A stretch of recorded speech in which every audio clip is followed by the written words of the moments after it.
दोस्तों नमस्कार। दोस्तों मैं विमल शाही आप सभी लोगों का अपने चैनल में स्वागत करता हूं और उम्मीद करता हूं कि आप लोग सभी लोग स्वस्थ होंगे एवं मस्त होंगे। सभी राष्ट्रवादियों और सनातनियों से ये निवेदन रहेगा कि आप लोग मेरे चैनल को सब्सक्राइब कर लीजिए और वीडियो को लाइक एवं शेयर भी कीजिए। दोस्तों आज हम लोग बात करेंगे अरविंद केजरीवाल के बारे में। जी हाँ दोस्तों, दिल्ली चुनाव बुरी तरह से हारने के बाद न सिर्फ पार्टी हारी है बल्कि अरविंद केजरीवाल अपना खुद का चुनाव भी हार गया है। तो ये चुनाव जो था एक उसके ऊपर एक जनमत संग्रह था। केजरीवाल खुद कहता था कि अब मैं जनता की अदालत में जाऊंगा और अगर जनता बोलेगी कि हाँ तुमने शराब घोटाला नहीं किया तो उसे वोट देगी, तब वो दोबारा सत्ता पर बैठेगा। तो ये एक्चुअली 6 महीने के अंतराल में केजरीवाल का दूसरा जनमत संग्रह था। दोस्तों आपको याद होगा कि 2024 में जब लोकसभा का चुनाव हो रहा था तब केजरीवाल तिहाड़ जेल में बंद था और इसे सुप्रीम कोर्ट ने 2-4-10 दिन की पेरोल दी थी ताकि ये चुनाव प्रचार कर सके। तो ये जेल से बाहर निकला था बेल पर, पेरोल पर, और इसने चुनाव प्रचार किया। और इसने चुनाव प्रचार में स्पष्ट शब्दों में कहा था कि अगर आप हमको जेल में भेजना चाहते हैं तो कमल का बटन दबाइएगा, और अगर आप हमको बाहर देखना चाहते हैं तो आम आदमी पार्टी को या कांग्रेस पार्टी को वोट दीजिएगा। अगर आप 7 सीटें हमें दे देते हैं तो वो 4 तारीख को बेल उनको मिल जाएगी। लेकिन दिल्ली की जनता ने ऐसा नहीं किया। दिल्ली की जनता ने स्पष्ट संदेश दिया था केजरीवाल को कि हम आपको जेल में ही देखना चाहते हैं। लेकिन केजरीवाल को तो एक बार से भरोसा होता नहीं है। तो अब आया दिल्ली विधानसभा चुनाव। दिल्ली विधानसभा चुनाव में भी उसने सेम चीज चला कि हमको झूठे वादे, झूठे मुकदमे करके, फर्जी मुकदमे करके हमको सत्येंद्र जैन को, मनीष सिसोदिया को, सबको जेल भेज दिया। बीजेपी वाले ऐसा करें वैसा करें, तमाम तरह के झूठ बोला केजरीवाल।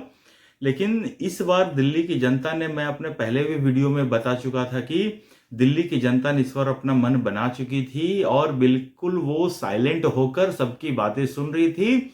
लेकिन उन्होंने अपना मन बहुत पहले ही बना रखा था कि इस बार हमें अरविंद केजरीवाल की सरकार नहीं चाहिए। मैंने दिल्ली वासियों से खुद अपील किया था कि सोचिए, अरविंद केजरीवाल 10 साल सिर्फ ये कहते कहते बिता दिया कि हमें मोदी जी काम करने नहीं देते हैं। तो इस बार 2025 में ऐसा क्या बदल गया है कि आप फिर से अरविंद केजरीवाल को चुनना चाहते हैं?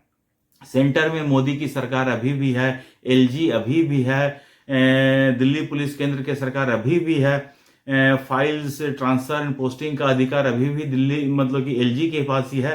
तो ऐसा क्या बदला है कि अरविंद केजरीवाल फिर से वोट मांगने चला गया है?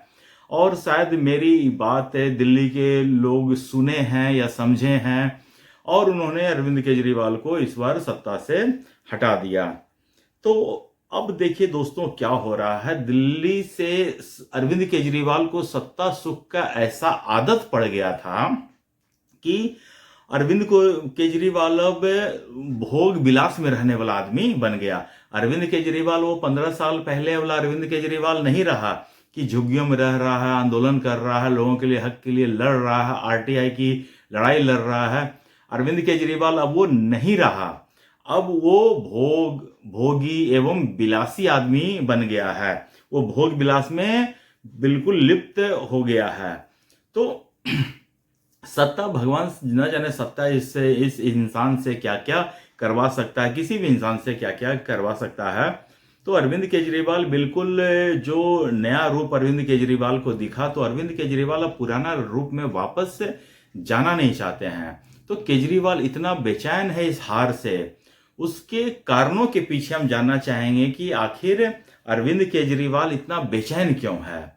दोस्तों अरविंद केजरीवाल का बेचैनी का सबसे बड़ा कारण, जहां तक मैं समझ पा रहा हूं, कि सत्ता नहीं होने की वजह से अरविंद केजरीवाल को जो लीगल एड मिलता था फ्री में, इतने महंगे महंगे वकील अरविंद केजरीवाल के लिए दिन रात खड़े रहता था, वो अब अरविंद केजरीवाल को एक्सेसिबल नहीं हो पाएगा क्योंकि अरविंद केजरीवाल पावर में नहीं है, किसी पोजीशन पे नहीं है। तो अब अरविंद केजरीवाल के लिए इतने महंगे महंगे वकील करेगा कौन? अरविंद केजरीवाल ये चीज तो जानता है अरविंद केजरीवाल कि उसने घोटाला कर रखा है, चाहे वो शराब घोटाला कर रखा है, चाहे वो स्कूल के जो बिल्डिंग्स, स्कूल में जो कमरे बनवाए हैं उसमें घोटाला कर रखा है, जल बोर्ड में घोटाला कर रखा है, यमुना की सफाई मामले में घोटाला कर रखा है, मोहल्ला क्लिनिक में घोटाला कर रखा है। ऐसा कोई डिपार्टमेंट नहीं जिसमें केजरीवाल ने घोटाले न किए हो। और दिल्ली के जो नवनिर्वाचित जितने भी विधायक हैं उनमें प्रवेश वर्मा ने ये स्पष्ट रूप से कह दिया है कि पहली कैबिनेट में अरविंद केजरीवाल के जितने भी डिपार्टमेंट है सबकी ऑडिट के लिए एक एसआईटी गठन कर दिया जाएगा। तो अरविंद केजरीवाल का भविष्य वैसे ही अंधकारमय है। मैंने आप पहले वीडियो में कई बार कहा है कि अगर अरविंद केजरीवाल ये चुनाव हार जाता है तो rest of his life jail में बीतेगा। तो अरविंद केजरीवाल इन सब चीज़ों से काफ़ी डर गया है। आदमी को डर लगता है। अरविंद केजरीवाल झूठ में कॉन्फिडेंस तो बहुत दिखाता है, लेकिन अंदर से है तो वो डरपोक आदमी। उसकी इतनी फटती हुई मैंने देखी है, कई बार देखी है। एक एग्जाम्पल तो मैं दे सकता हूँ कि जब स्वाति मालीवाल वाला प्रकरण हुआ था और इसे मीडिया से पूछा गया था कि इस पर आप क्या कहेंगे, तो किस तरह वो थर थर कांपते हुए माइक को अखिलेश यादव की तरफ ट्रांसफर किया था। वो घटना आप लोग सब लोगों ने दोस्तों देखी होगी। तो अरविंद केजरीवाल अब इस फिराक में है कि किस तरह उसे सरकारी वकील का, बड़े महंगे महंगे वकील का एक्सेसिबिलिटी किस तरह मिले। अरविंद केजरीवाल अब इस फिराक में है। तो अब दिल्ली में तो वो कुछ कर नहीं सकता है। अब एकमात्र सरकार उसकी जो है पंजाब में चल रही है। अब वो पंजाब में इधर लोगों ने ये अफवाह फैलाना शुरू किया है और एक या तो फिर रूमर फैलाने की शुरुआत की गई है कि आम आदमी पार्टी के ज़्यादातर विधायक जो है वो कांग्रेस के संपर्क में हैं। तो अरविंद केजरीवाल को लगा कहीं ऐसा ना हो कि दिल्ली में तो सरकार गई ही है और ऊपर से जो पंजाब में हमारी सरकार चल रही है जो केजरीवाल के लिए एटीएम का काम कर रहा है। दोस्तों आपने देखा ही होगा कि किस तरह अरविंद केजरीवाल को कहीं जाना होता था तो भगवंत मान ड्राइवर की तरह जेट प्लेन लेके अरविंद केजरीवाल के द्वार पे खड़े रहते थे। अरविंद केजरीवाल को पंजाब पुलिस से अलग स्पेशल सिक्योरिटी मिली हुई थी। तो इस तरह से उसे वीआईपी ट्रीटमेंट पंजाब सरकार की तरफ से मिल रहा था। तो अब चूंकि वो आम आदमी पार्टी का मुखिया है इस वजह से उसको सिक्योरिटी मिल रही थी, दिल्ली का सीएम है इस वजह से उसको सिक्योरिटी मिल रही थी, लेकिन अब वो कोई किसी तरह का सीएम नहीं है किसी प्रकार का। तो हो सकता है कि उसके जो सिक्योरिटी हैं वो क्वेश्चनेबल हो सकते हैं, क्वेश्चन के घेरे में आ सकते हैं। तो केजरीवाल ये actually fill in the blanks करने की में कोशिश कर रहा है कि कहीं पर कुछ एडजस्टमेंट ऐसा हो सकता है क्या कि हम पंजाब के गवर्नमेंट में कहीं पर हम फिट हो जाएं, क्या ऐसा हो सकता है क्या। तो जहां तक मैं देख रहा हूं कि आम आदमी पार्टी की तरफ से भी एक रूमर फैलाया जा रहा है कि अरविंद केजरीवाल जो पंजाब के जो सीएम हैं भगवंत मान वो इजीली एक्सेसिबल नहीं है। अरे भैया वो इजीली एक्सेसिबल पीने खाने वाला आदमी है, वो कहाँ से एक्सेसिबल रहेगा। वो तो उसको कुछ अगर एक्सेसिबिलिटी का टाइम मिलता भी होगा, फ्री टाइम मिलता भी होगा तो वो बैठ के पीने लगता होगा। तो अब ऐसे आदमी को सीएम बना देंगे तो एक्सेसिबिलिटी कहाँ से रहेगी। और भगवंत मान को तो इससे कोई मतलब ही नहीं है कि स्टेट का विकास हो रहा है या नहीं, वो तो सिर्फ केजरीवाल का भक्त है। क्योंकि भगवंत मान तो कभी सपने में भी नहीं सोचा होगा कि वो किसी दिन पंजाब का सीएम बन जाएगा ना। तो उसको पंजाब का सीएम बनाने वाला केजरीवाल है, तो वो केजरीवाल की भक्ति में लीन है। तो वो केजरीवाल की भक्ति के लीन के चक्कर में वो पंजाब का डेवलपमेंट को एक साइड रख दिया, ताखे पर रख दिया है। तो अब वहां की जो एमएलए हैं उनको तो अगले साल फिर से चुनाव में जाना है, तो लोग उससे पूछेंगे ना कि भैया आपने 5 साल क्या किया है। तो लोग अब वहां के जो विधायक हैं वो भगवंत मान से नाराज चल रहे हैं। तो अरविंद केजरीवाल इस नाराजगी खुशी इन सब में अपना स्पेस ढूंढ रहा है कि क्या वो कहीं फिट बैठ सकते हैं। वो एक्चुअली फिटमेंट अपना इसलिए चाहते हैं कि वो किसी तरह पंजाब सरकार का पार्ट बन जाए ताकि उन्हें फ्री में वकीलों का एक्सेस मिल सके।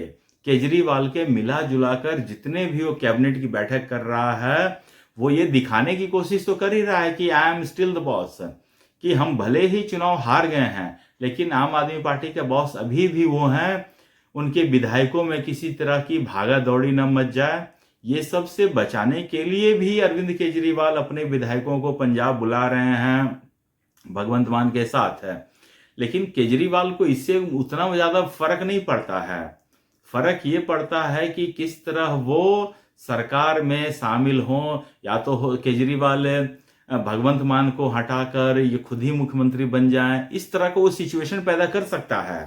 हो सकता है कि वो विधायकों से खुद ही बगावत करवा दे और फिर वो बोलेगा कि एक झूठा मूठा सर्वे पेश करेगा कि हाँ विधायकों ने मुझे सीएम मान लिया है। इस तरह का कुछ कांड केजरीवाल करवा सकता है। देखिए दोस्तों, मैं एक बात जानता हूं कि चोर चोरी से जाए लेकिन हेरा फेरी से ना जाए, तो केजरीवाल यही हेरा फेरी करने की कोशिश में है।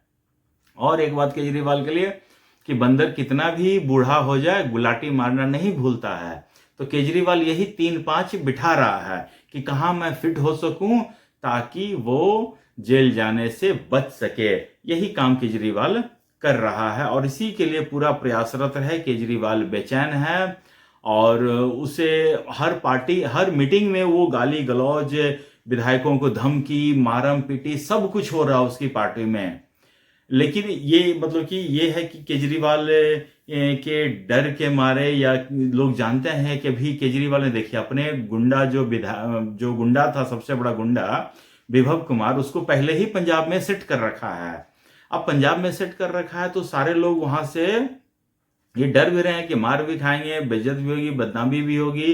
तो इन सब चीजों के डर से कोई विधायक बाहर निकलकर कुछ बोलने को तैयार नहीं है। तो मोटा मोटी यही है कि अरविंद केजरीवाल जो है अपनी सुरक्षा को लेकर, अपने जेल जाने को लेकर काफी डरा हुआ है और उसे लग रहा है कि हम कुछ 3-5 करके महंगे वकीलों के एक्सेस से जेल जाने को हम टाल सकते हैं। बस उसका मोटा मोटी यही है। उसके साथ है संजय सिंह है, सिसोदिया है, सत्येंद्र जैन है, ये सब इसी फिराक में मिले हुए हैं। एक को मिलेगा तो सबको मिलेगा। ये है दोस्तों मिला जुला कर कहानी। तो दोस्तों आज के लिए इतना ही था अपडेट। आप लोग अपना ख्याल रखिए, स्वस्थ रहिए, मस्त रहिए। तब तक के लिए नमस्कार, बाय।